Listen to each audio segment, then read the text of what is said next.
അതായത് ഇന്ത്യൻ വിദേശകാര്യ മന്ത്രാലയവും ഷിപ്പിംഗ് മന്ത്രാലയവും സാഹചര്യങ്ങൾ നിരീക്ഷിച്ചു വരുന്നുണ്ട്. നിരന്തരമായി നാവികസേനയുടെ സഹായം ഈ കപ്പലുകളുടെ ഭാഗത്തുനിന്നുണ്ട്.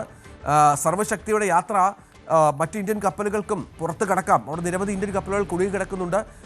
ഈ കപ്പലുകൾക്കും പുറത്ത് കടക്കാമെന്നുള്ള തരത്തിലുള്ള ഒരു നിർണായകമായ ചില സൂചനകൾ കൂടി നൽകുന്നുണ്ട്.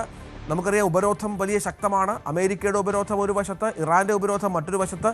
ഇതൊക്കെ അവഗണിച്ചുകൊണ്ട് മറികടന്നുകൊണ്ടാണ് എത്തിയത്. വിനോദ്, രഞ്ജിത്ത്, തീർച്ചയായും രണ്ടാഴ്ചയായി ഒരു ഇന്ത്യൻ കപ്പൽ ഹോർമൂസ് കടന്നിട്ട് ഇതാദ്യമായാണ് 2 ആഴ്ചയ്ക്ക് ശേഷം ഒരു കപ്പൽ ഹോർമൂസ് കടന്നെത്തുന്നത്. ഏതാണ്ട് 45,000 ടൺ LPGയുമായാണ് ഈ കപ്പൽ ഇന്ത്യൻ തുറമുഖത്തേക്ക് അടുക്കുന്നത്. നേരത്തെ യാത്ര തുടർന്നെങ്കിലും പിന്നീട് അമേരിക്കയുടെ ഉപരോധം മൂലം അവിടെ വഴിയിൽ കുടുങ്ങുകയായിരുന്നു. ഇപ്പോൾ കടന്നു വരുമ്പോൾ തീർച്ചയായും അത് നയതന്ത്ര വിജയം തന്നെയാണ്. കാരണം ഇറാനും അമേരിക്കയും അനുവദിച്ചാൽ മാത്രമേ അവിടെ നിന്ന് കപ്പലുകൾക്ക് കടന്നു പോകാൻ കഴിയൂ. ഒരുപക്ഷെ അമേരിക്ക അനുവദിച്ചാൽ പോലും ഇറാൻ സേന അവിടെ തടഞ്ഞിരുന്ന IRGSന്റെ അംഗങ്ങൾ അവിടെ കപ്പലുകൾ തടയുന്ന സാഹചര്യമുണ്ട്. അതല്ല, ഇറാൻ കടത്തിവിട്ട് കഴിഞ്ഞാൽ തീർച്ചയായും US പോരാളികൾ അത് തടഞ്ഞു ഇടുന്ന ഒരു സാഹചര്യമുണ്ടാകും. അങ്ങനെ വിവിധ രാജ്യങ്ങളുടെ കപ്പലുകൾ അവിടെ കുടുങ്ങിക്കിടക്കുന്ന ഒരു സാഹചര്യത്തിൽ ഇന്ത്യൻ കപ്പലുകൾ ഇടയ്ക്കെങ്കിലും അങ്ങനെ വരുന്നു എന്നത് വളരെ പ്രധാനപ്പെട്ട കാര്യമാണ്. പക്ഷേ നമുക്ക് ഇതുവരെ രാജ്യത്ത് വലിയ പ്രതിസന്ധിയിലേക്ക് പോകാൻ കഴിയാത്തത് റഷ്യയിൽ നിന്നടക്കമുള്ള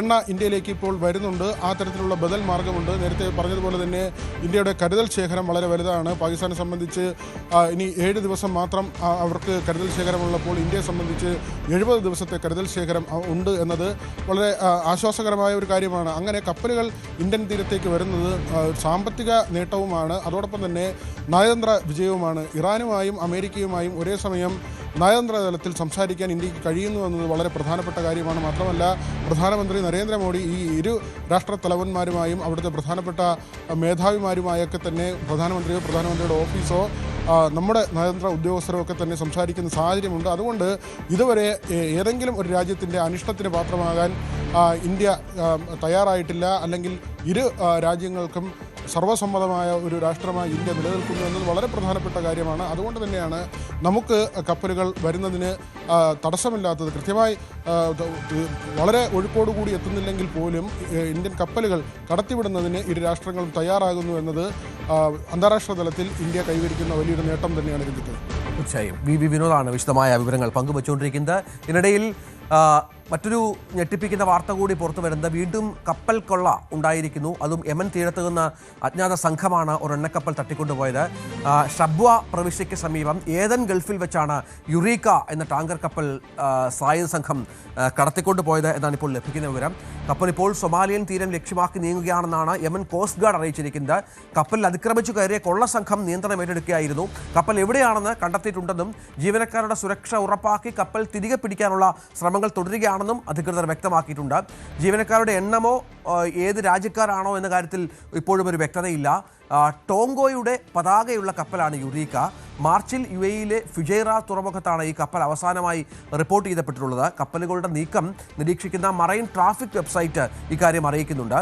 സൊമാലിയൻ തീരങ്ങളിൽ കടൽക്കൊള്ള രൂക്ഷമായിരുന്നു. പക്ഷേ ഇപ്പോൾ നാവികസേനകളുടെയൊക്കെ ഇടപെടലും നിയന്ത്രണവും ഒക്കെ അവിടെയുണ്ട്, കുറവായിരുന്നു. പക്ഷേ ഇത്തരം ആക്രമണങ്ങൾ വീണ്ടും വർദ്ധിക്കുന്നത് ഈ മേഖലയിൽ വലിയ ആശങ്ക സൃഷ്ടിക്കുന്നുണ്ട്. സാധാരണയായി ഈ സൊമാലിയൻ കടൽക്കൊള്ളക്കാർ ഈ കപ്പലുകൾ തട്ടിക്കൊണ്ടുപോയി വൻ മോചനദ്രവ്യം ചോദിക്കും, അതിനുശേഷം ആകും വിടുക. അങ്ങനെയാണ് അവരുടെ സാമ്പത്തിക സ്ഥിതിയൊക്കെ വളരെ നിർണായകമായി പ്രധാനമായി അവർ കൊണ്ടു നടക്കുന്നത് എന്നുള്ളതാണ്. ഏതായാലും ഇതുമായി ബന്ധപ്പെട്ട് നമുക്ക് കുറച്ചുകൂടി വിശദാംശങ്ങൾ ലഭ്യമാകേണ്ടതുണ്ട്. കൂടുതൽ വാർത്തകൾക്ക് News 18 Keralam YouTube channel subscribe ചെയ്യുക.